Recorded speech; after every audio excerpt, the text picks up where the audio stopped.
itself over and over again across a full century. This episode is the wide-angle view, the story of how one small country became, for a stretch of the 19th and 20th centuries. Over the last few episodes, we followed one thread through Belgian history, from Le Belge, the country's first locomotive, to the railway network that exploded across the landscape, to John Cockerill, the blacksmith's son who built an industrial empire in a former bishop's palace. But railways and iron were only the opening act. Underneath all of it, quite literally underneath it, was coal, and branching out from it were entire industries most people don't immediately associate with Belgium at all. Glass that was shipped to buildings around the world, a chemical process that changed how soap and glass were made globally, an automobile industry that once rivaled France and Germany, and a small arms factory in Herstal whose designs are still standard-issue military equipment today. What's striking looking back across all of this is how tightly connected it all was. The same coal that fed Cockerill's furnaces also fired the glassworks of Charleroi. The same region that built locomotives also built luxury cars and automatic pistols. This wasn't a scattering of unrelated industries that happened to exist in the same country. It was one overlapping ecosystem of skill, capital, and raw material, feeding one of the most technologically significant places on the planet. This is Belgium Retrotech, exploring the machines that built Belgium. Let's zoom out. Coal, the fuel under everything. Every story we've told so far has depended on one resource sitting quietly underneath it: coal. Cockerill built his ironworks in Serang specifically because the region sat on rich coal deposits. Belgium's locomotives ran on coal-fired boilers. Its blast furnaces, its glassworks, and eventually its chemical plants all depended on the same black rock pulled up from deep beneath Wallonia. The coal-bearing region stretched in a rough band across the south of the country, through the Borinage near Mons, through Charleroi, and east through Liège. Geologists sometimes call this the ciel industriel, the industrial furrow, a long seam of coal-bearing rock running almost the entire width of southern Belgium, as if the country had been custom-built for the industrial age before anyone knew what that meant. By the middle of the 19th century, this band had become one of the most heavily mined, most densely industrialized strips of land anywhere in Europe. Entire towns grew up around individual mining shafts, rows of workers' housing, churches, taverns, all clustered around the pitheads and winding towers that marked where the coal came up. Mining coal in this era was brutal, dangerous work. Shafts sunk hundreds of meters underground into narrow seams that sometimes required men to work lying on their sides, swinging a pick in a space barely tall enough to kneel in. Men, and often children as young as 6 or 7, worked in cramped, poorly ventilated tunnels, hauling coal to the surface by handcart or with basic mechanical winches. Fire damp explosions, pockets of methane gas ignited by a spark or an open flame, were a constant, terrifying risk. So was flooding, as shafts sunk deeper and deeper, often broke into underground water. Cave-ins claimed lives regularly, and mining communities across the Borinage and Charleroi came to understand tragedy almost as a routine feature of daily life, not an exception to it. But this labor, however grim, is what made everything else on this channel possible. Every locomotive, every iron girder, every glass pane we're about to talk about traces back to men and boys working underground in the Borinage or around Charleroi, digging up the fuel that powered an entire national transformation. It's easy, telling stories about locomotives and factories, to focus only on the machines gleaming above ground. But Belgium's industrial rise was built, quite literally, from below, by workers whose names mostly went unrecorded, in tunnels that mostly no longer exist, powering an industrial revolution they rarely got to benefit from themselves. If coal was the fuel, glass was one of Belgium's most surprising success stories, an industry that turned the country into one of the world's leading exporters of window glass throughout the 19th century. Belgium had been a glass-making region for centuries, but the 19th century transformed the trade from a traditional craft into an industrial powerhouse. The glass industry clustered heavily around Charleroi, drawing on the same coal reserves that fed Cockerill's furnaces just up the river. For most of the century, window glass was still fundamentally shaped by skilled human hands. A glassblower would gather molten glass and, through remarkable individual skill, form it into large cylindrical shapes that could later be cut and flattened into panes. What changed wasn't the core craft itself, it was everything supporting it. Furnace design improved dramatically, moving from wood-fired to coal-fired, and eventually towards regenerative furnaces that reused waste heat to reach higher, more consistent temperatures using less fuel. That mattered enormously. More consistent heat meant more consistent, higher quality glass, batch after batch, with far less wastage from cracked or uneven panes. And then, in the 1860s, an entirely different kind of innovation arrived, not from the glass factories themselves, but from a chemist working nearby. That chemist was Ernest Solvay, and we're about to spend some real time on him. But it's worth noting here just how directly his breakthrough connected to Belgian glassmaking. His new industrial process made soda ash, a key ingredient in glass production, dramatically cheaper and more consistent to produce. Better, more affordable soda ash meant better, more affordable glass, feeding directly back into the very industry that had grown up around Charleroi. By the years leading up to the First World War, Belgium had become one of the most important window glass manufacturers on Earth, shipping Belgian-made glass to buildings across Europe and beyond. It wasn't dramatic in the way a locomotive is dramatic, but it was quietly immensely profitable, and it turned an old craft tradition into a genuinely modern industrial export, sustained by a rare combination of hand skill and chemical innovation working side by side. The chemist who changed the world's soap. Let's properly introduce Ernest Solvay, because his story deserves it. He's arguably one of the most quietly influential figures in this entire series, despite never building a single locomotive or laying a meter track. Solvay was born in 1838 in Rebec, a small town near Brussels, into a family already involved in industry. His father ran a salt-making business and later a small saltworks, giving young Ernest an early close-up view of raw materials being processed into something commercially useful. But Ernest's path wasn't smooth. As a teenager, he suffered from pleurisy, a serious and painful inflammation of the lining around the lungs, which prevented him from pursuing a formal university education, the conventional path that most successful chemists of his era would have taken. Instead of a classroom, Solvay's real education happened at his uncle's gasworks near Brussels, where he began working at the age of 21. It was there, largely self-taught, working hands-on with industrial processes rather than studying them from textbooks, that he started experimenting with industrial chemistry, specifically with the stubborn, decades-old challenge of producing soda ash efficiently. Soda ash, sodium carbonate, doesn't sound glamorous, but in the 19th century it was absolutely essential. It was a core ingredient in making glass, soap, and paper, meaning demand for it was constant, enormous, and only growing as Europe industrialized. The existing method of production, known as the Leblanc process, was expensive, wasteful, and chemically messy, producing large amounts of toxic byproduct that polluted the land and water around the Blanc factories. In 1861, working alongside his brother Alfred, Solvay found a better way. Using a combination of ammonia, salt brine, and carbon dioxide, he developed what became known as the Solvay process, or the ammonia soda process, a method that was cheaper, cleaner, and far more efficient than anything that had come before, with dramatically less toxic waste. Here's a detail that makes this even more remarkable. Solvay wasn't aware at the time that the underlying chemical reaction had actually been understood for roughly 50 years already. Other chemists, some with far more formal training than his, including established figures like William Gossage and Henry Deacon, had tried and failed to make the process work at real industrial scale. One chemist alone had reportedly spent £8,000 on failed experiments trying to crack the same problem.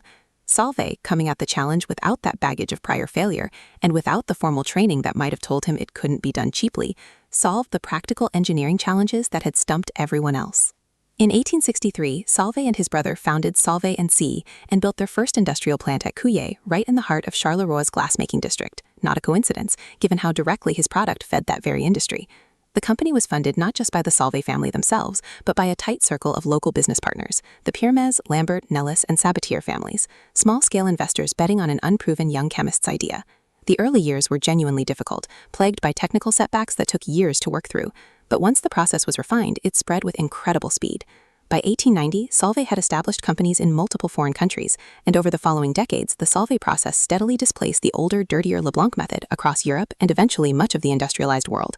What started as one self-taught chemist's response to his own family's salt business had become a global industrial standard, a Belgian invention quietly running through soap, glass, and paper factories worldwide, and generating enough wealth that Solvay himself became known almost as much for his philanthropy as for his chemistry, funding scientific institutes and social welfare programs that still bear his family name today. Belgium's forgotten golden age of the automobile. Here's a fact that surprises most people. For a brief but genuine period at the start of the 20th century, Belgium was one of the most important automobile-producing nations in the entire world. Between roughly 1900 and 1914, as many as 200 different car brands operated in Belgium. Names like Minerva, FN, Imperia, Excelsior, Pipe, and Germain built cars that competed directly with the finest manufacturers in France, Germany, and Britain, an extraordinary output for a country you could drive across in a single afternoon. Minerva is a perfect example of how quickly this industry emerged. The company started in Antwerp in 1897, founded by a Dutchman named Sylvain de Jong, initially building simple safety bicycles. By 1900, Minerva had expanded into light cars and motorized bicycles. Just 2 years later, in 1902, the company had moved decisively into luxury automobiles. Minerva's reputation was built on something specific, the remarkable quiet and smoothness of its engines, using what were known as kite engines, a sleeve valve design that ran with far less noise and vibration than conventional engines of the era. Rather than the familiar clatter of poppet valves opening and closing, kite engine cylinders used sliding metal sleeves, producing a smoothness that owners genuinely noticed and prized. This quality attracted serious attention. Minerva vehicles were favored by European royalty and even caught the eye of Henry Ford himself, no small compliment from the man who had industrialized car manufacturing in America. Then there was FN, Fabrique Nationale, Belgium's longest-lived automobile maker, and a company we'll come back to shortly for a completely different reason. FN began building cars in 1899, and by 1900 had already mounted its badge on its first automobile, a two-cylinder model called the Spider, its rear axle driven by a chain linkage in the style common to very early motor cars. FN's automobiles gained a reputation for genuine engineering innovation, not just badge prestige. By 1904, the company released a model with a 4,000cc four-cylinder engine and an innovative angled steering column. Its customer list eventually included the Belgian royal family and even the Shah of Persia. FN engineers kept pushing technical boundaries, introducing disc clutches, steel drive shafts, and flexible engine mountings well ahead of many competitors, along with, after the First World War, features like electric starters, dashboard tachometers, and automatic chassis lubrication systems that saved owners from constantly greasing joints by hand. And in a detail that connects directly back to our very first episode about Belgian speed and ambition, in 1900, a designer named Camille Janotzi built an electric vehicle in Belgium that became the first automobile in history to break the 100-kilometer-per-hour barrier.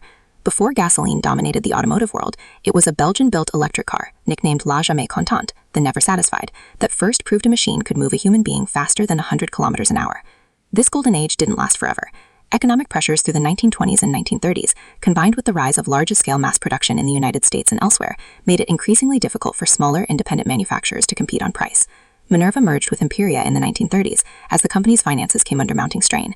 FN wound down car production by the late 1930s, shifting its focus elsewhere. But for roughly 2 decades, tiny Belgium had genuinely stood among the giants of automotive engineering, a golden age largely forgotten outside the country today, but very real while it lasted. That other reason FN matters brings us to a very different kind of Belgian technology, one that's still globally significant today, in a way almost none of our earlier stories can quite match. Fabrique Nationale d'Armes de Guerre, the national manufacturer of war weapons, was founded at Herstal, on the edge of Liège, in 1889 by Henri Piper. As the name suggests, its original purpose was building military firearms, taking advantage of the same deep well of metalworking expertise that had made Liège and its surrounding region an industrial powerhouse for decades already, going all the way back to the same coal and iron foundations that had built Cockerill's empire nearby. In the years that followed, FN branched out into bicycles, into motorcycles, and, as we just discussed, into automobiles.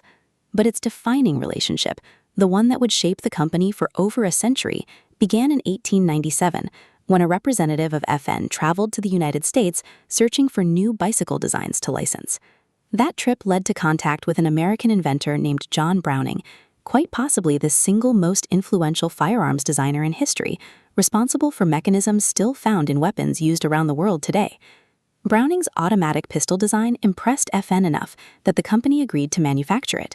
By 1899, FN had launched the world's first commercially available automatic handgun, putting a small Belgian factory town at the center of a genuine firearms revolution. The partnership deepened from there. Browning went on to design an automatic repeating shotgun, but American manufacturers considered the idea too radical, too far ahead of its time, and declined to produce it. In 1902, Browning brought the design to Belgium instead, where FN agreed immediately, producing an initial order of 10,000 shotguns, a level of confidence American companies simply hadn't been willing to extend. This relationship between an American inventor and a Belgian manufacturer would go on to define firearms design for generations. FN's factories in Herstal became one of the most important centers of small arms manufacturing anywhere in the world, a role the company still holds today as one of the largest exporters of military small arms in Europe. FN's industrial reach extended well beyond weapons, too. By 1936, the company was producing 40mm anti-aircraft cannons, adapting its manufacturing expertise to the growing military demands of an increasingly tense pre-war Europe. After the Second World War, FN moved into an entirely different field of engineering altogether, launching production of jet aircraft engines in 1948, based on the Gloster Meteor design, and going on to contribute to major aircraft programs over the following decades, including work connected to the Hunter, the F-104G, the Mirage V, and eventually components for Boeing Airbus programs. It's a remarkable evolution to sit with. A company that began building bicycles in a small industrial town near Liège ended up manufacturing some of the most recognizable firearms in modern military history, then pivoted into jet propulsion technology and civil aviation components entirely. Few Belgian companies illustrate the sheer range of the country's engineering ambition quite like FN Herstal, a direct, unbroken thread from 19th century bicycle frames to 21st century jet engine parts. War, disruption, and industrial resilience. No account of Belgian industrial history can skip over the disruptions of the 20th century's two world wars, because Belgium, sitting at the crossroads of Europe, absorbed the impact of both directly, far more than most of its industrial neighbors, precisely because its factories and rail lines made it such a strategically valuable place to control. Factories that had spent decades building locomotives, cars, and machinery found themselves occupied, repurposed, or targeted outright. FN Herstal, for instance, was forced to shut down operations during periods of German wartime occupation. Some of its staff fled abroad, setting up operations elsewhere to keep producing designs the company had pioneered, even while their home factories sat under enemy control. Their machinery often seized to support the occupying power's own war effort instead of Belgium's. The same was true across the wider industrial belt. Steelworks that had descended directly or indirectly from Cockerill's original operation in Sering were pressed into service producing materials for occupying forces. Coal mines kept operating, but often under conditions dictated by whoever currently controlled the region, rather than by the workers or owners who had built the industry in the first place. After liberation in 1944, some of these same factories then became targets for retreating occupying forces, facing bombing raids even as the war drew to its close, a final painful irony for facilities that had spent generations building things rather than destroying them. And yet, again and again, Belgian industry found a way to rebuild. FN resumed and expanded its operations after the war, eventually diversifying into entirely new fields like aviation engineering, agricultural machinery, and advanced defense manufacturing. The broader industrial belt in Wallonia, the coal mines, the steelworks descended from Cockerill's original operation, the chemical plants built on Solvay's process, kept adapting decade after decade to a rapidly changing world, even as individual companies rose, merged, and sometimes disappeared entirely. This resilience says something important about the character of Belgian industry as a whole. It was never built around a single dominant company or a single unshakable advantage. It was built from an unusually dense concentration of overlapping expertise. Coal, iron, chemistry, precision manufacturing, all packed into a small geographic area, all capable of adapting when one avenue closed and another opened. When cars stopped being profitable, engineers moved into aviation. When one chemical process became obsolete, another took its place. The specific products changed constantly. The underlying density of skill and infrastructure never really went away, even through two devastating occupations within a single lifetime. So let's step back and look at the full picture this episode has tried to paint. Deep underground, miners in the Borinage and around Charleroi pulled up the coal that powered everything above them. That coal fed Cockerill's furnaces in Sering, fed the glassworks of Charleroi, and eventually fed a chemical revolution led by a self-taught chemist who solved a problem that had stumped trained experts for 50 years. Above ground, that same industrial base produced Le Belge and an entire railway network, then branched out into an automobile industry that briefly rivaled the biggest names in Europe, and into a small arms factory in Herstal that would go on to shape firearms design for the next century and beyond, before pivoting again into jet engines and aviation components. None of this happened because Belgium was large, or because it had some singular natural advantage no other country possessed. It happened because of density, an unusually tight concentration of coal, skilled labor, capital, and sheer stubborn ambition, all packed into one of the smallest countries in Europe. Where other nations had to move raw materials vast distances between mines, factories, and markets, Belgium often had all three within a single afternoon's travel of each other. That density bred something else too, a habit of reinvention. When one industry faltered, as the automobile trade did in the 1930s, the same workforce, the same engineering knowledge, and often the very same factories simply pivoted towards something else entirely. Car builders became aircraft engineers, glass makers adapted to new chemical inputs, steelworks that once built locomotives kept building steel long after La Belge itself had been retired. That's really the through line of this entire channel. Belgium didn't just participate in the industrial age. In pockets, in Serang, in Charleroi, in Herstal, in Antwerp, it helped define it, punching dramatically above its geographic weight for well over a century. This is Belgium Retrotech, exploring the machines that built Belgium. If you've enjoyed this wider view of the story, subscribe. We'll keep going deeper into each of these threads in upcoming episodes, unpacking the individual companies, inventors, and workers behind everything we've touched on today. In the next episode, we'll head underground properly, into the coal mines of the Borinage themselves, the dangerous, difficult work that made everything else in this episode possible. See you in the next one.